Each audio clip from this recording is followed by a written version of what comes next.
নমস্কাৰ বন্ধু বান্ধৱীসকল, আজি আমি আলোচনা কৰিম এছএছচি জিডি অসমৰ কাৰণে কিমান কাট অফ যাব পাৰে।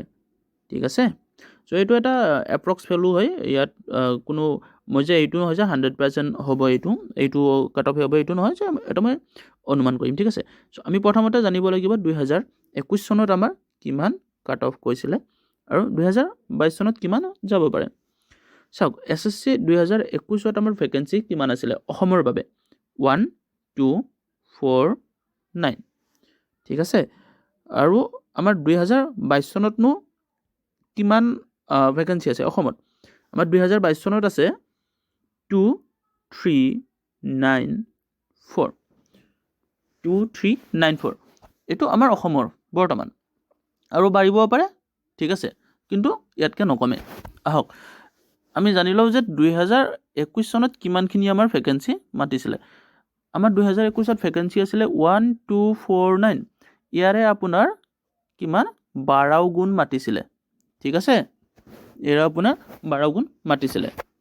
আৰু 2022 চনত আমাৰ ভেকেঞ্চি আছে 2394। এইবাৰ কিন্তু 12 গুণ নামাতে, 8 গুণ মাতিব। ঠিক আছে, তথাপি মই আপোনালোকক ইয়াৰ প্লাছ পইণ্টটো কওঁ যে 2394 মানে এইবাৰৰ 8 গুণ মাতিলে কি লাভ আছে। যোৱাবাৰৰ যিখিনি মাতিছিলে 12 গুণ, কেণ্ডিডেট বহুত হৈ গৈছিলে ফিজিকেল পাছ কৰা, যাৰ কাৰণে আপোনাৰ কি মেডিকেলত কাট অফটো +2 বাঢ়ি গৈছিলে, আৰু ফাইনেল মেৰিট লিষ্টত কাট অফটো +3 বাঢ়ি গৈছিলে, মানে +5 বেছি হৈ গৈছিলে। যেনে ধৰক আপোনাৰ যদি 25ৰ পৰা যদি ফিজিকেলত মাতিছিলে, ফাইনেল কিমান গৈছিলে 30 মাৰ্ক।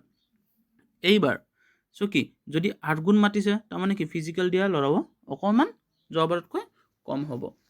তাৰমানে কি কাট অফটো অকণমান কম যাব, তাৰমানে ফিজিকেলত যিমানেই মাতিছে তাতকৈ 1-2 মাৰ্ক আপোনাৰ ফাইনেলত বেছি যাব পাৰে।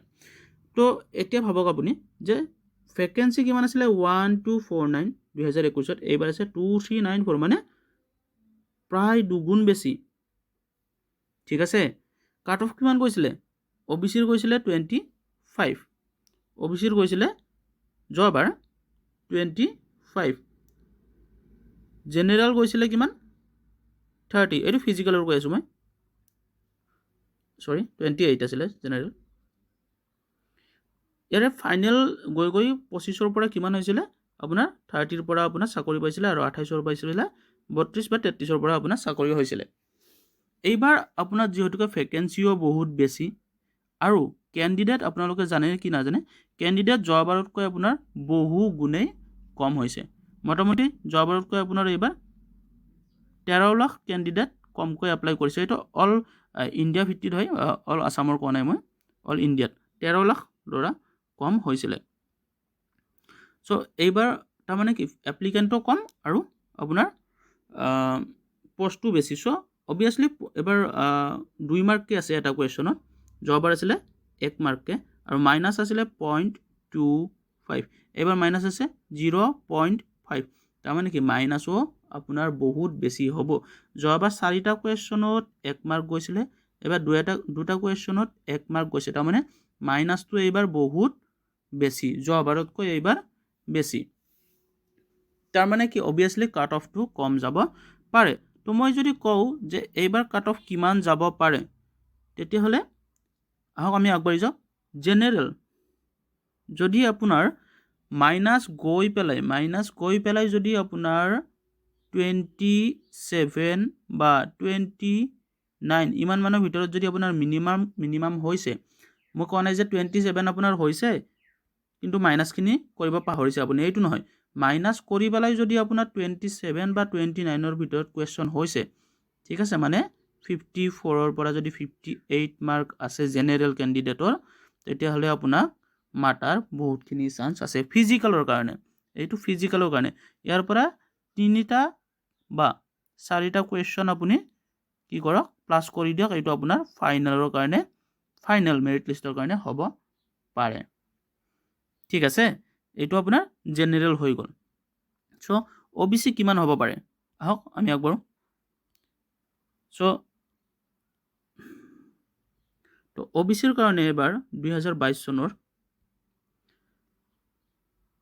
যদি আপুনি 22ৰ পৰা 25ৰ ভিতৰত কুৱেশ্যন কাৰেক্ট কৰিছে, মাইনাছ কৰি পেলাই যদি আপোনাৰ 22টাৰ পৰা 25টা কুৱেশ্যন হৈছে মানে 44ৰ পৰা যদি 50ৰ ভিতৰত আপোনাৰ মাৰ্ক আছে প্লাছ মাইনাছ কৰি পেলাই তেতিয়াহ'লে আপোনাক ফিজিকেলত মাতিব যে চিয়'ৰ ঠিক আছে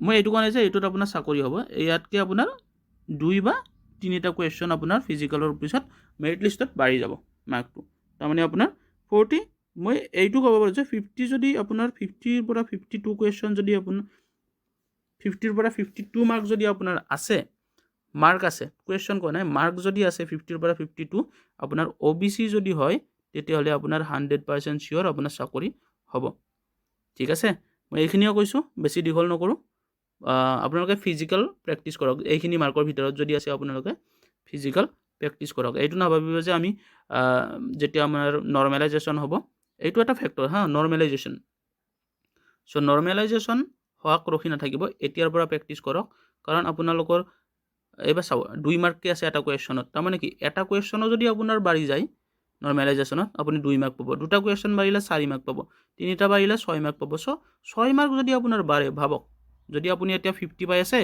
আপুনি 56 পাই যাব চ' চান্সটো আৰু বেছি বাঢ়ি যাব গতিকে আপোনালোকে ৰানিং কৰক তো এতিয়াৰ পৰা কৰি থাকক ধন্যবাদ আৰু চেনেলটো যাতে আগবঢ়াই লৈ যায় থেংক ইউ বাই